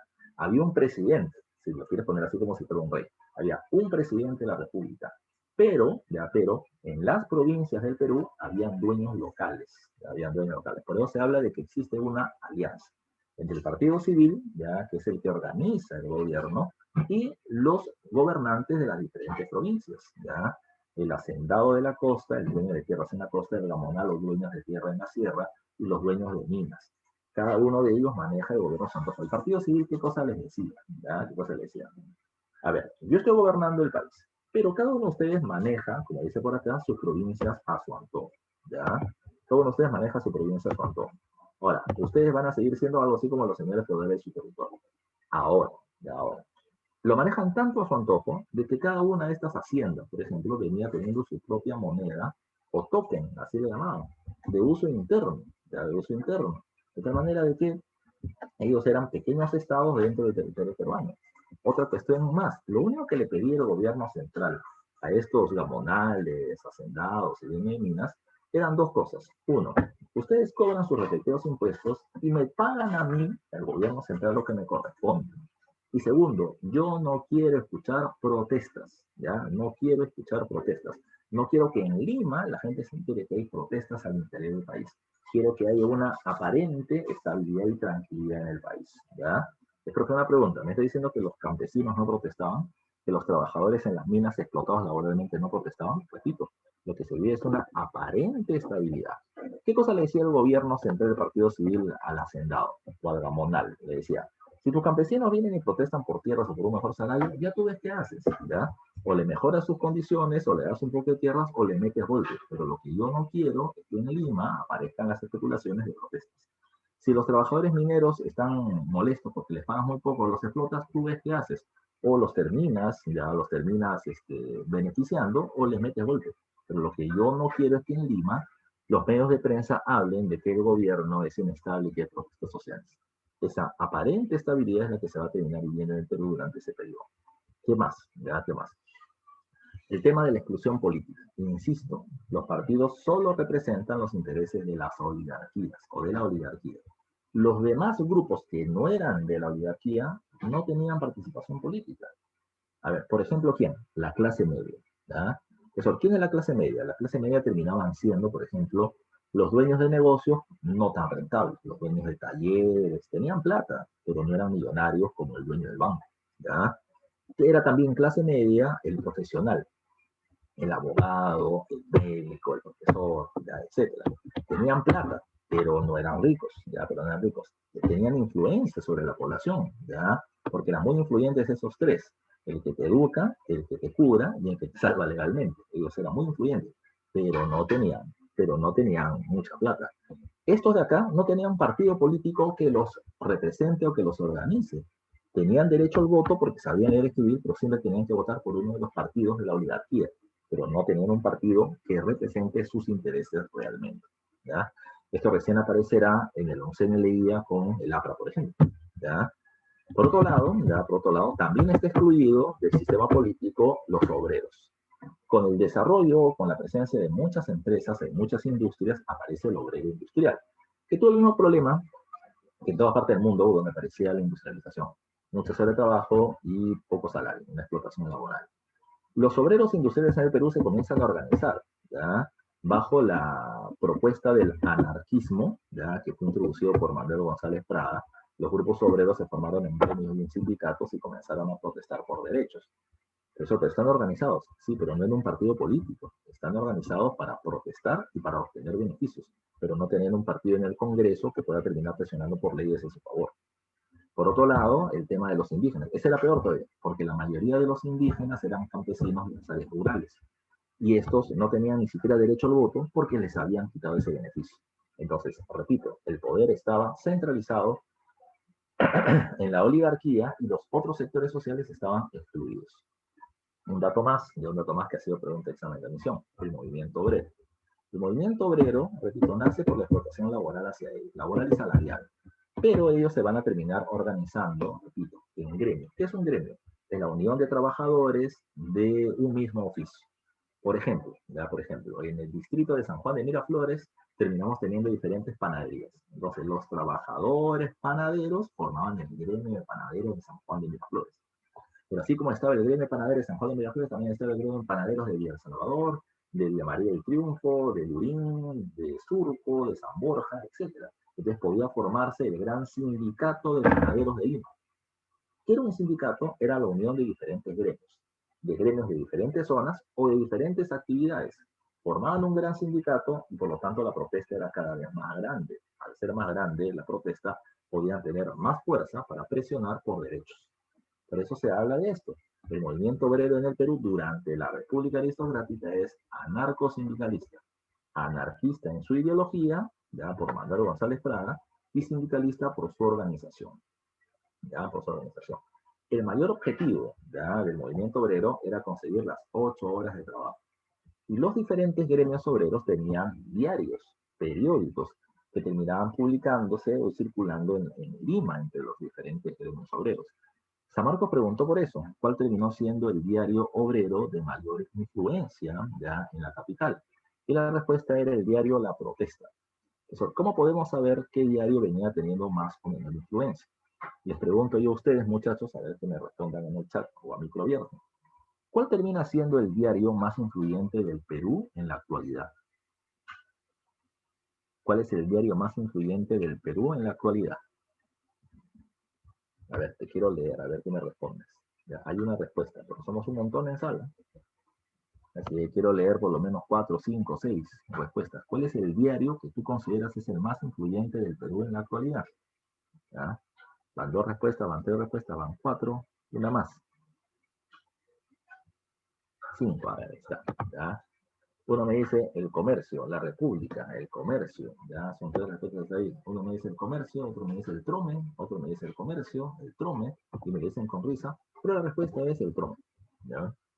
Eso, pero el trome, ya, el trome, sí, el trome. El trome es el diario más influyente porque es el diario que llega a más casas, es el diario más vendido a nivel nacional, ¿ya? Eso ahora aguanta, pero el diario El Trome no termina siendo el diario de mayor nivel académico que tengamos en el país. Sí, pero no importa. Yo no estoy diciéndote eso, ¿ya? Te estoy diciendo que es el diario más influyente porque es el que más gente lo lee, ¿ya? Por lo tanto, sus ideas llegan a más gente. Pero aguanta, pero yo hasta donde sepa, el diario Trome le pertenece al grupo del comercio. Está bien, pero yo no te he hablado de qué grupo periodístico es el más importante, hablo de qué diario es el más influyente. El más influyente es el que llega a más gente. ¿Cómo sabemos, profe, de que el diario El Trome es el que llega a más gente? Por algo llamado tiraje, ¿ya? ¿Qué es el tiraje? La cantidad de impresiones que tiene un diario. Vamos a usar la lógica. Un diario no va a terminar produciendo 100.000 periódicos cuando solamente sabe que vende 5.000. Yo produzco 100.000 porque sé que vendo pues 90, 95, 93.000, ¿ya? De tal manera que el tiraje es la muestra de cómo cuánto vende y cómo a cuánta gente llega. De los diferentes diarios obreros que existían en la República Aristocrática, como el diario Los Parias, o El Oprimido, o Plumas de Libertad, o varios otros que había, el que más tiraje tenía, porque supone que era el que más vendía, era el diario La Protesta, por lo tanto el más influyente. Pregunta de examen de admisión en San Marcos de hace varios años atrás. ¿Ok? Repito, lo que más ha venido en pregunta de examen de admisión del siglo XX es República Aristocrática y Oncenio Leguía, ¿ya? Y de la República Aristocrática lo que ha venido, más que gobiernos, ha venido características. Por eso estoy detallando cada una de las características. En el aspecto social, a ver, la sociedad es una sociedad jerarquizada, ¿ya? Donde la élite que dirigía el país, estaba conformada por estos partidos que te he mencionado. Pero siempre se hablaba de un círculo en el círculo, o sea, de la élite más poderosa del país que estaba organizada en el llamado Club Nacional. Pero ¿dónde queda el Club Nacional? Bueno, no sé si conocen, yo supongo que sí. Alguna vez, muchos de ustedes viven en la zona sur de Lima, ¿no? Y algunos hasta en provincias. Pero los que han vivido o los que están en Lima, alguna vez deben haber ido a la Plaza San Martín. Ya, a ver si me confirman. Ya, la Plaza San Martín. ¿La ubican la Plaza San Martín en el centro de Lima? Ya, para explicarte exactamente dónde está el Club Nacional. Ya, uno me dice que dos me dice que sí. Ya, perfecto. Ya, mira. Esta es la Plaza San Martín. Esta es la Plaza San Martín. Aquí está la estatua de San Martín. Ya, los que se conocen la Plaza San Martín. Ya. Aquí está la estatua de San Martín. San Martín está mirando al frente a un hotel, ¿ya? Que es el Hotel Bolívar. ¿Ya? No es que San Martín se esté mirando a ver qué cosas están haciendo ahí. ¿Ya? Abajo del Hotel Bolívar está el Bolivariano, ¿ya? El restaurante del Bolívar, donde venden pisco sour, que su tutora Catherine, estoy seguro que conoce. ¿Ya? Y abajito también al costado venden KFC. ¿Ya? No sé si han visto un KFC ahí, que seguramente lo primero que han visto en algún momento. Tú cruzas la pistita en la misma Plaza San Martín, ya acá antes había un cine que se llamaba el cine, pues el Cine Colón, del Cine Colón, y un poquito más allá, ahí nomás siguiendo como quien se va hacia el centro cívico, ahí al costadito nada más, hay un edificio blanco, y en ese edificio blanco es el Club Nacional. En la época se consideraba que el Club Nacional incluso era más poderoso que el Palacio de Gobierno, porque acá se reunían las 33 familias más poderosas del país, ¿ya? Como los Pardos, los Prado, los Aspíllaga, los López de Romaña, los Mendoza, ¿ya? ¿Ya? Se reunían ahí y ahí se tomaban las decisiones del gobierno, ¿ya? Del gobierno. Desde el punto de vista social, hay otra cuestión. El Perú era un país precapitalista. Desde el punto de vista económico, somos un exportador de materias primas y no de tecnologías. Pero además de eso, eran precapitalistas en la forma de explotación laboral. ¿Habían obreros? Sí, pero los obreros también tenían condiciones en donde no se respetaban sus derechos. Vayamos a ver diferentes formas de explotación laboral que han sido preguntas de examen de admisión. El enganche. De este enganche yo te hablé ya cuando hablamos de los chinos. El enganche, o el enganche era el contrato laboral, ¿ya? Que se hacía a un obrero, ¿ya? Un obrero asalariado. Pero la cuestión del enganche era que en ese contrato se establecía que si al culminar tu contrato después de 1, 3 o 5 años, tú tenías deudas con el empleador, tenías que quedarte a trabajar hasta que termine de pagar esa deuda. No se olviden de eso, ya no se olviden de eso. Eso se había hecho con los chinos. Después de la guerra contra Chile, muchos chinos ya no eran trabajadores bajo esa condición. Por si acaso, en el gobierno de Pierola se va a firmar un acuerdo con el gobierno japonés y se comienzan a traer muchos japoneses desde 1895-96 como mano de obra para las haciendas costeñas en reemplazo de los chinos, por si acaso. Y con ellos también se hacía enganche.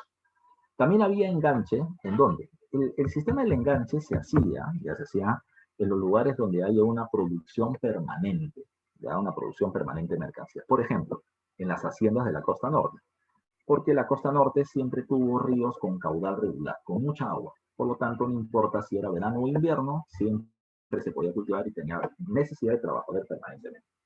Por otro lado, estaba el caso de los centros mineros. Los centros mineros, no importa si llueve, truena o graniza, dentro del cerro tú vas a seguir sacando minerales. Entonces, como se requería trabajadores permanentes, ahí está el sistema de enganche. En el caso de la Sierra Sur, no se podía hacer eso. ¿Por qué? Porque en la Sierra Centro-Sur del Perú hay meses para cultivar, 6 meses para cultivar y 6 meses de sequías. ¿Ya? En los meses de sequías, el dueño de la tierra, el gamonal, ¿qué cosa decía? Yo no puedo terminar haciendo un contrato de 1 año a un trabajador porque solamente le necesito 6 meses. Los otros 6 meses no le puedo pagar. Por eso es que llegan a un acuerdo. ¿Cuál es el acuerdo? Yanaconaje. Yo soy dueño de tierras. Yo a ti te voy a dar una porción de tierra para que la uses, ¿ya? Para que la uses. Te voy a dar tu topo, tu parcela, ¿ya? Entonces, tú vas a terminar cultivando tu tierra, tú vas a terminar con eso consiguiendo productos y los puedes terminar sirviendo para el autoconsumo o para poder venderlo, ¿ya? Para poder venderlo. Cuando hay agua, lluvia o agua en los ríos, se puede cultivar mi tierra del gamonal y tu tierra. Entonces, ¿qué vas a hacer tú? Trabajas mi tierra y trabajas la tuya. Cuando no hay agua para mí, tampoco hay agua para ti. Entonces yo veré qué hago para poder mantener mis negocios y tú también verás qué haces. Por lo general, el Yanacona, ¿qué hacía? 6 meses se quedaba en la sierra, ya cultivando y trabajando acá, y los otros 6 meses se desplazaba a la costa, chambeaba en lo que hubiera y luego se regresaba cuando era momento de cultivar en la sierra. Por lo general, el Yanacona se iba desplazando de costa a sierra, ya de costa a sierra, para terminar consiguiendo trabajo todo el año. Ese es el Yanacona. Es un siervo de la Edad Media, no tiene un salario ya por su trabajo, sino una porción de tierra nada más. Están las correrías que hace un rato te dije, que era población de la selva obligada a extraer el caucho bajo condición casi de esclavitud. Y la habilitación, que fue el enganche cauchero, que fue la solución ante la denuncia de que había explotación casi con esclavitud en el territorio de la selva peruana. ¿Ya? A ver, denme por favor Un minutito, voy a pararme a abrir la ventana porque me sancocho. Ya, un minutito. Si le pones pausa un ratito, Tati, se lo.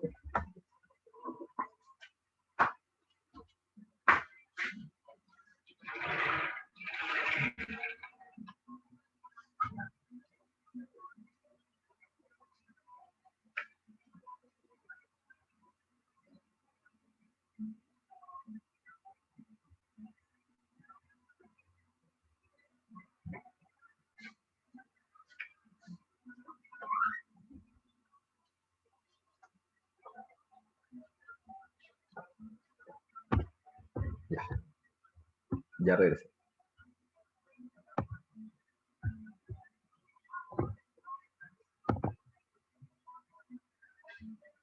Ya me están preguntando si el pongaje también se aplica durante este periodo. Es que el tema del pongo es algo que está ligado al yanaconaje. El pongo es el indio que iba como sirviente a la casa de alguien. Entonces, una forma de terminar, digamos así, de establecer durante algún tiempo, aquellas personas que querían venirse a la costa, que no vengan, que se quieran a trabajar en la tierra de la comunidad. Esa era su forma de poder conseguir recursos, alimentos y algunos ingresos para ellos. ¿Ya? Entonces sí se hace el pongaje. ¿Ya? A ver, ¿qué más me preguntan? Ya, chévere, no te preocupes, Gustavo. Lo que yo pueda responder, respondo. ¿Ya? Lo que no sé, no sé.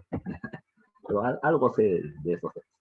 A ver, vamos a pasar a los gobernantes de esta época. No vamos a hablar de todos. ¿Ya? De acuerdo a lo que yo me propuse, voy a hablar hasta el año 1914, que es Billinghurst, vamos a ver si me da el tiempo. Si no, a Billinghurst lo paso para la siguiente clase. Pero vamos parte por parte. Eduardo López de Romaña es el primer presidente de este periodo. Y es un caso muy particular, ya muy particular.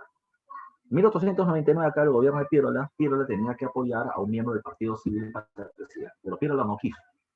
Piérola quiso que el Partido Demócrata siga gobernando. Así que, ¿qué es lo que pasó?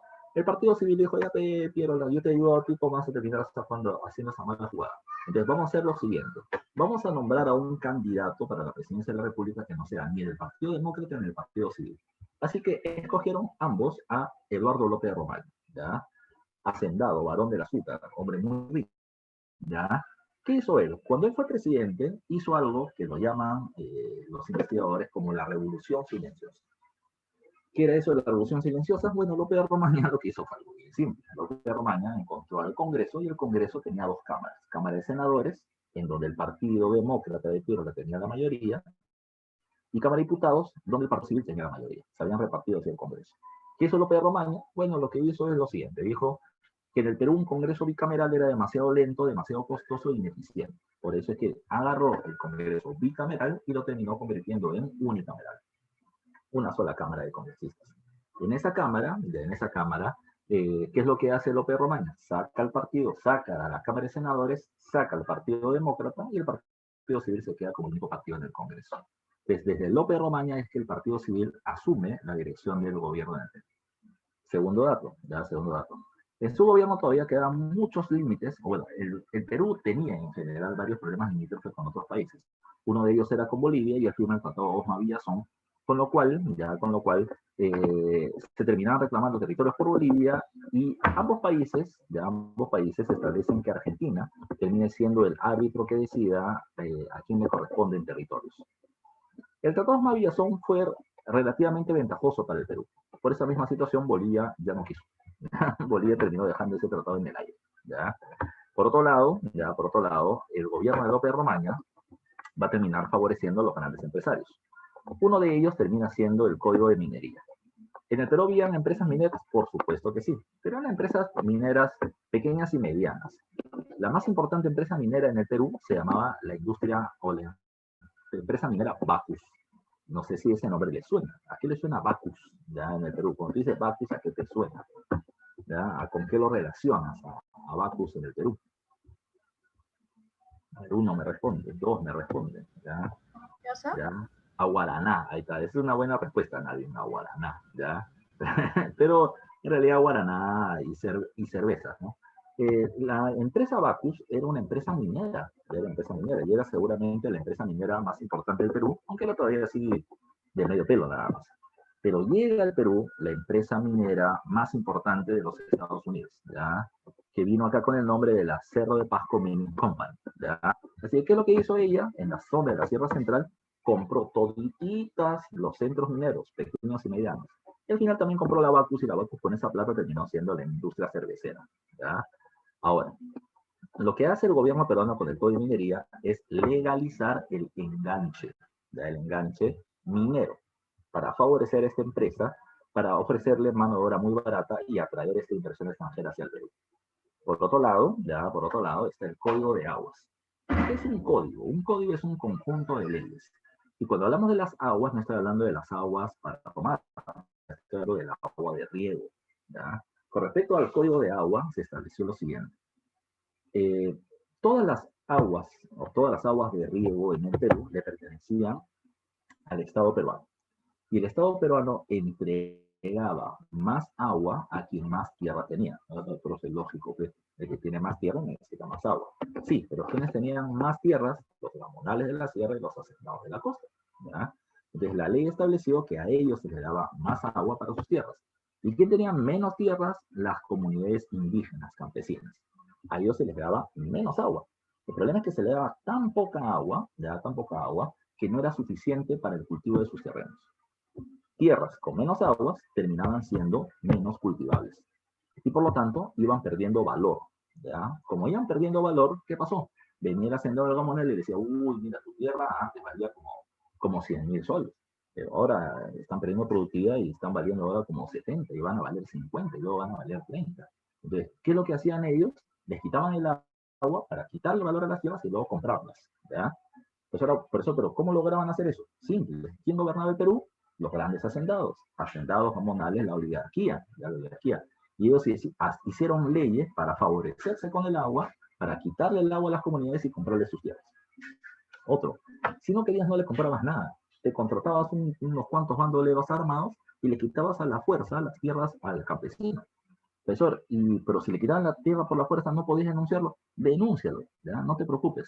El dueño de la hacienda era de la familia Prado y el juez de la provincia también era Prado, un primo. Normal, no te iban a hacer caso, porque todo estaba a favor de la oligarquía. Hablamos de una república para ellos, ¿ya? Para ellos, no para el pueblo está excluido. Ellos terminaban siendo parte del abuso del poder que se hacía, ¿ya? El mundo es ancho y ajeno, ya es parte precisamente de lo que se escribe en este tipo de obras, ¿ya? O con el tema de la explotación minera, yo les recomendaría una obra de Vallejo que se llama El Tungsteno, ya muy buena también, ¿ya? Pero así como está esto, está otro tema. Recuerden el tema de Tacna y Arica, ¿ya? Tacna y Arica. No se había hecho el plebiscito en 1893, ¿ya? Y han pasado casi 10 años más, ¿ya? 10 años más. Y se intentó precisamente establecer acuerdos con Chile, pero no se llegó a hacer nada. ¿Qué pasó? ¿Ya? ¿Qué pasó? En el gobierno de Lope de Romaña se produjo un problema. El gobierno chileno hizo lo que luego va a ser llamado como la chilenización de Tacna y Arica. Metió chilenos en Tacna y Arica, chilenos. Pero, profesor, ¿y eso estaba mal? Bueno, lo que pasa es que Tacna y Arica tenían que decidir si se quedaban con Chile o regresaban a Perú. Como chilenos iban a votar en contra de su país. Metieron chilenos, comenzaron a meter inversiones también, para que la gente diga, uy, Chile está invirtiendo en mí, entonces por lo tanto, mejor meter en Chile. Pero además de eso comenzaron a intentar evitar que los símbolos de nacionalismo peruano sean públicos. O sea, primero, no se podía enseñar en las escuelas historia del Perú. Segundo, no se podía terminar izando la bandera peruana o cantar el himno peruano porque te terminaban persiguiendo, cancelando y hasta matando. El caso más emblemático es que la población de Tacna resistió todas esas persecuciones y siempre ha sido el paseo de la bandera y todo lo demás, a pesar de los golpes que les metían, ¿no? Porque los perseguían para golpearlos. Es un caso muy particular. El gobierno de López Romaña no podía hacer mucho porque esto solamente se iba a solucionar con golpes. O sea, si ellos nos atacan, no tenemos que hacer la guerra, pero no había cómo. Problema. Acaba el gobierno de López Romaña y llega el gobierno Manuel Candamo. Él había sido uno de los fundadores del Partido Civil junto con Manuel Pardo y Lavalle. ¿Ya? Y va a llegar al gobierno en 1903. Lamentablemente, Manuel Candamo fallece ya de mayor de edad, ya de un paro cardíaco. Durante su corto gobierno de menos de un año, ya vieron dos cosas. El sistema de transporte público para Lima, que es el sistema de tranvías, que eran como trenes eléctricos pequeñitos, ya, tomando en cuenta, insisto, que Lima siempre seguía siendo pequeña. Lima era cerca de Lima, Barrios Altos, Rímac, Breña, que estaba creciendo, nada más. Paramos de contar, Miraflores, Barranco, Chorrillos y el Callao, así separado. Entonces estaba el tranvía que iba de Lima a Chorrillos, era un viaje larguísimo, pero era el medio de transporte público existente moderno en la época. Lo otro que planteaba Candamo era construir una vía ferroviaria que termina atravesando toda la costa peruana. ¿Por qué? ¿Ya? ¿Por qué? Porque todas las vías de ferrocarril que se habían construido en el gobierno de Balta, pero recuerde, pasaban de las minas a las haciendas y de la hacienda al puerto para la exportación, pero no promovían un mercado interno. Si teníamos una vía transversal, se podía generar un mayor mercado.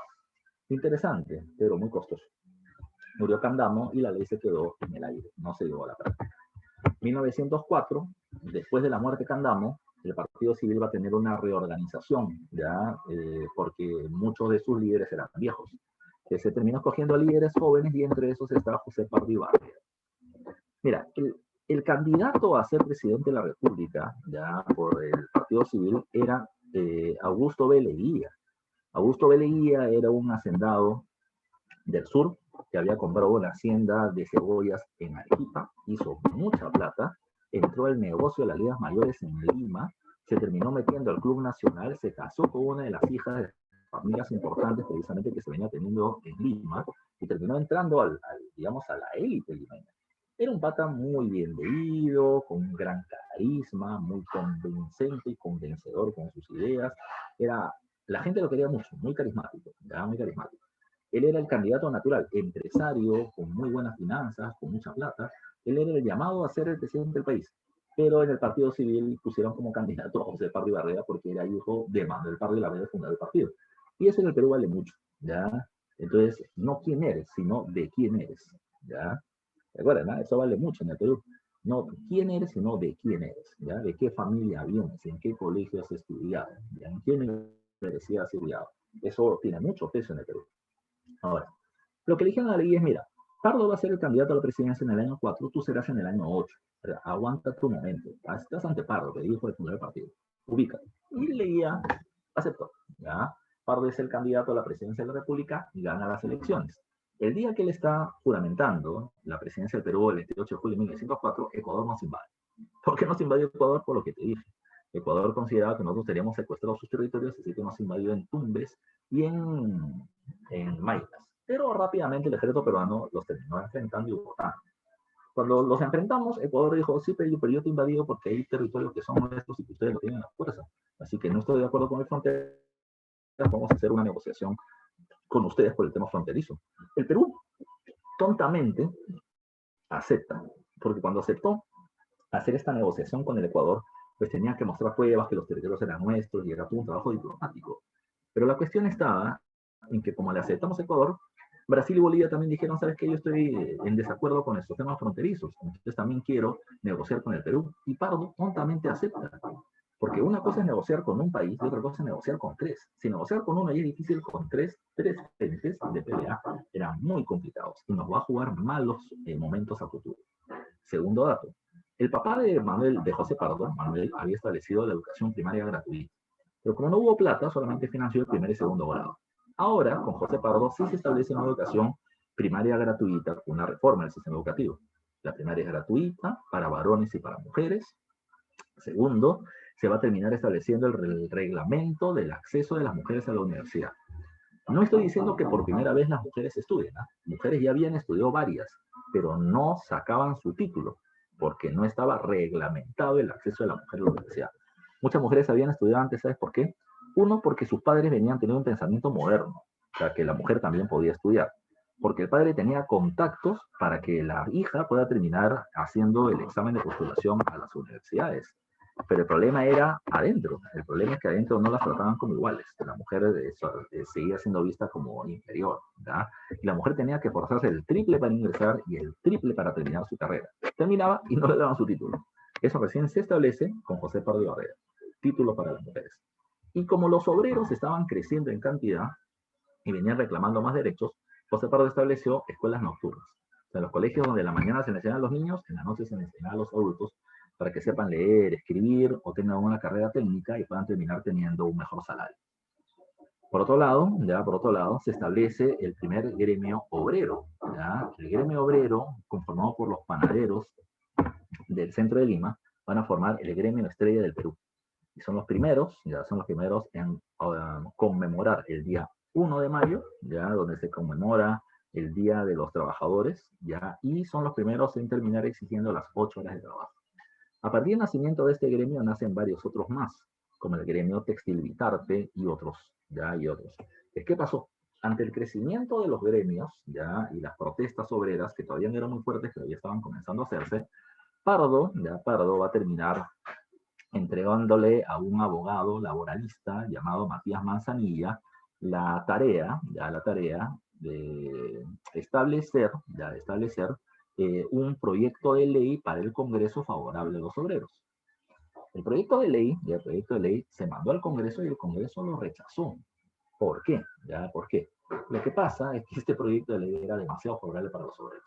En realidad lo que hizo Manzanilla fue recoger los requerimientos de los obreros en otras partes del mundo, y terminó pidiendo que sean tomados en consideración en el Perú.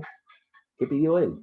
8 horas de trabajo al día, ¿ya? Un día de descanso a la semana, un mes de descanso al año, pagado, vacaciones, ¿ya?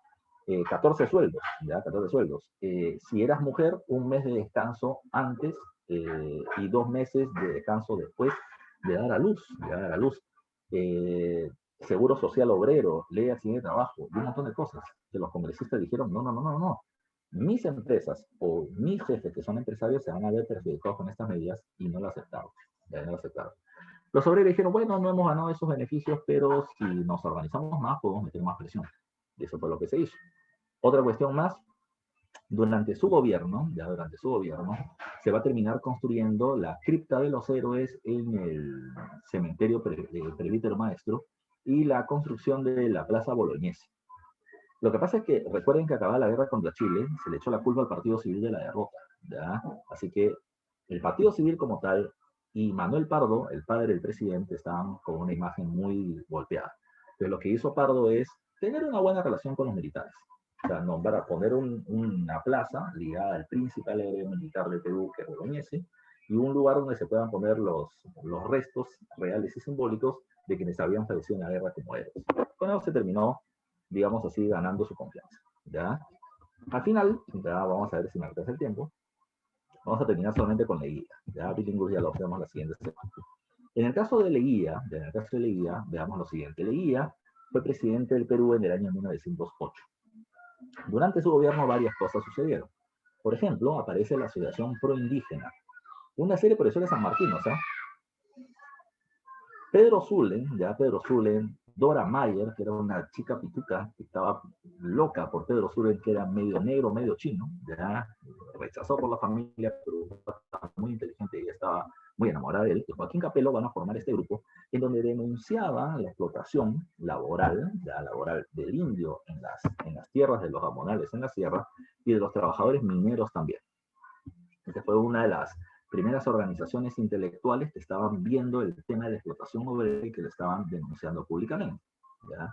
Otro dato más con respecto a Leguía, ¿ya? Leguía, durante su gobierno tuvo dos problemas graves que afrontar. El primero de ellos terminó siendo ¿ya? El tema de los límites. Te dije hace un rato que Ecuador, Bolivia y Brasil habían terminado estableciendo negociaciones con el Perú por el tema fronterizo. Y que el gobierno de Pardo los aceptó todos. Con el tema de Ecuador, ya se estableció que la corona española iba a establecer si los territorios le pertenecían, Tumbes, Maynas y Jaén, le pertenecían a Perú o Ecuador. El Reino de España nos dio a nosotros la razón, pero Ecuador dijo, me llega, y todavía siguió ese tema, digamos, complicado en el aire por más tiempo. En el caso de Bolivia y con el caso de Brasil, se van a firmar dos acuerdos, ¿ya? Esos acuerdos van a ser el Tratado Polo Bustamante con Bolivia, en donde tenemos este territorio que está pintado de azul al norte del lago Titicaca, y con Brasil, el Tratado Velar de Río Branco, en el que también le vamos a hacer territorios. Leguía cierra territorios, ya cierra los límites con esos dos países, pero cediendo territorios. Y toda la gente le echa la culpa a él de que es un presidente regalón. Pero insisto, la culpa de esos dos territorios fueron de Pardo, que hizo muy malas negociaciones, y que las llevó muy mal durante su gobierno. Y Leguía tuvo que pagar los platos rojos. Lo que sí es un problema con él es que el tema de Colombia. Como estamos regalando territorios a Bolivia y Brasil, Colombia dijo, sí, yo también quiero, y decidieron invadirnos, ¿ya? A este territorio de amarillo que todavía era nuestro, ¿ya? Nos invaden y Leguía dijo, no, ya regalé territorios a dos países mucho roche, entonces ya no puedo regalar territorios a Colombia. Movió tropas con Oscar R. Benavides a la cabeza y derrotan a los colombianos en la batalla de la Pedrera, ¿ya? Eso por el tema de los límites. Así como está ello, el otro tema importante es el tema obrero. Los obreros, cada vez más numerosos y más organizados, van a terminar estableciendo el primer paro general obrero del Perú. Ese primer paro general se va a establecer en 1911 organizado por dos gremios, el gremio Textil Vitarte en Lima y el gremio de los trabajadores de la Hacienda Chicama en Trujillo. Estos dos organizan a otros gremios y establecen un paro nacional de 24 horas. Con lo cual ya se demostraba que por más que las empresas sean muy modernas y tengan las máquinas que tengan, si un obrero no está ahí para cargar objetos, para cargar la mercancía o solamente para prender la máquina, esas empresas no trabajan, no producen. De tal manera que ya producto de esta huelga, el gobierno de Leguía negocia con los líderes de los sindicatos y establece un acuerdo. Ellos querían las 8 horas de trabajo. El gobierno le dijo, mi loco, lo que te voy a dar es otra cosa. Te voy a dar la ley de accidentes de trabajo. Es decir, si un trabajador entre sus horas de trabajo se accidenta dentro del centro laboral, entonces el empleador tiene que indemnizarlos, curarle sus heridas o indemnizar a la familia si es que tenía algún problema de salud irreversible, como por ejemplo quedar en silla de ruedas o que murió. Esto se hacía sobre todo para terminar mejorando las condiciones de seguridad dentro de los centros laborales que venían teniendo accidentes a cada instante y los empleadores ni siquiera se querían hacer cargo por el curita que tenías que ponerte por el enyesamiento del brazo. Finalmente, dos cosas. Durante su gobierno, el Partido Demócrata de los familiares Nicolás de Piérola intentaron sacar al gobierno de Leguía, mediante un golpe de Estado. Pero Leguía se resistió a ser retirado del gobierno a través del llamado Día del Carácter. El problema está en que los miembros del partido civil de su partido no lo ayudaron, lo dejaron solo. Y a partir de ese momento Leguía terminó renunciando al partido civil. Y para 1912 Leguía decide apoyar electoralmente a Guillermo Billinghurst del partido de oposición. Eso fue una venganza contra el partido civil. Y es gracias a los apoyos de la gente de Leguía que va a terminar llegando Billinghurst al Congreso o a la presidencia en 1912. Pero Billinghurst es un tema un poquito largo. Entonces a Billinghurst lo voy a insertar, estaba dudando si lo ponía o no. Lo voy a insertar en la próxima clase que tenemos que hacer desde Billinghurst entonces hasta el 11 de Leguía. Así que eso te lo voy a dejar para la siguiente semana. Este diapositiva te lo pongo en la siguiente clase. Vamos a ver sus claves, que es el profesional que se han mudado. Vamos a ver las respuestas de tus claves de esta semana. Dice, no se encuentra relacionado al gobierno de Nicolás de Piérola. No se encuentra relacionado al gobierno de Nicolás de Piérola. Dice, se anularon las inversiones extranjeras sobre el país por la crisis económica internacional. Bueno, se anularon un tiempo, pero después terminaron apareciendo los bancos que te había mencionado. Dice, el Estado toma el control del comercio de la sal argumentando conseguir dinero para recuperar América. Sí, ese es el estanco de la sal. ¿Se crea la sociedad anónima de recaudación de impuestos? Sí. En el contexto internacional se produce la guerra hispano-norteamericana. Sí, lo que terminó permitiendo la exportación de caucho. Entonces, lo que no corresponde es la A, porque sí van a haber inversiones en una época posterior. En el tránsito del siglo XIX al XX, la oligarquía peruana concluyó que una de las causas principales de la derrota de la Guerra del Pacífico fue la ausencia de un sentido de patria entre la población. Este argumento fue esgrimido por los gobiernos de la República aristocrática para instaurar el servicio militar obligatorio. De esa manera la gente iba a tener conciencia nacional a través de la preparación como tropas. Dice, son rasgos característicos de la República aristocrática, término utilizado por el historiador Jorge Basadre. Relativa paz social. Sí, relativa porque recuerden que no habían protestas que se conocían en Lima porque todos eran controlados en las provincias. Dice, reemergencia del civilismo. El partido nuevamente va a hacerse poderoso. Sí, por eso hablamos del segundo civilismo. Dice, cierta estabilidad política. Sí, porque el partido civil va a gobernar casi siempre, salvo durante la época de Billinghurst. ¿Son rasgos característicos? Los tres. La D. Pregunta 4. Dice, la búsqueda de trabajadores para las empresas mineras y de agroexportación durante la República Aristocrática se realizó mediante. Que la búsqueda de trabajadores para las empresas mineras y agroexportación se realizó mediante el sistema del enganche. Eran contratos precisamente para las haciendas de la costa norte y las empresas mineras. 5. A comienzos del siglo XX, la incipiente industrialización peruana generó el desarrollo de un movimiento sindical obrero, principalmente en Lima, orientado por su ideología. Dije, ¿cuál era la ideología del movimiento obrero en el Perú de la República? La clave es, a ver, me dice la D, Gustavo, y la respuesta es la D, el anarquismo, profe. Y el movimiento obrero en el Perú no era socialista, sí, se va a ser socialista, pero durante el oncenio le guía por la influencia de Mariátegui, ¿ya? Pero antes es anarquista, ¿ya? Pregunta número 6, en relación a Lope de Romaña, establezca las afirmaciones correctas o falsas. Dice, inicia su funcionamiento la Escuela Nacional de Agricultura, sí, debilita la participación del Partido Demócrata al cerrar la Cámara de Senadores también. Ya dice, se desarrolló un nuevo enfrentamiento armado con Chile, no hay guerra con Chile, hay un malestar por el tema de la chilenización. Favoreció a los asentados de la costa norte, verdadero, por la ley de aguas, por el código de aguas. ¿Ya? Entonces es la B. Pregunta 7. Durante el gobierno de López Romaña ¿qué se estableció? A ver. Patronato de la raza indígena, no. Decreto de la raza indígena, no. Primer gremio obrero de tendencia anarquista, no es Pardo.